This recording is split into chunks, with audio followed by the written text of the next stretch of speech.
हज़रत सल्लल्लाहु अलैहि वसल्लम ने फरमाया, दरख्तों में से एक दरख्त ऐसा है कि उसके पत्ते नहीं झड़ते, और मुसलमान की भी यही मिसाल है। बतलाओ वो कौन सा दरख्त है। ये सुनकर लोगों के ख्यालात जंगल के दरख्तों में चले गए। अब्दुल्लाह ने कहा कि मेरे दिल में आया कि बतला दूं कि वो खजूर का दरख्त है, लेकिन वहां बहुत बुजुर्ग मौजूद थे, इसलिए मुझको शर्म आई। आखिर सहाबा ने अर्ज किया, या रसूल अल्लाह, आप ही बयान फरमा दीजिए।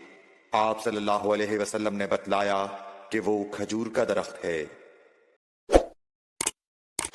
Like, share and subscribe for more videos.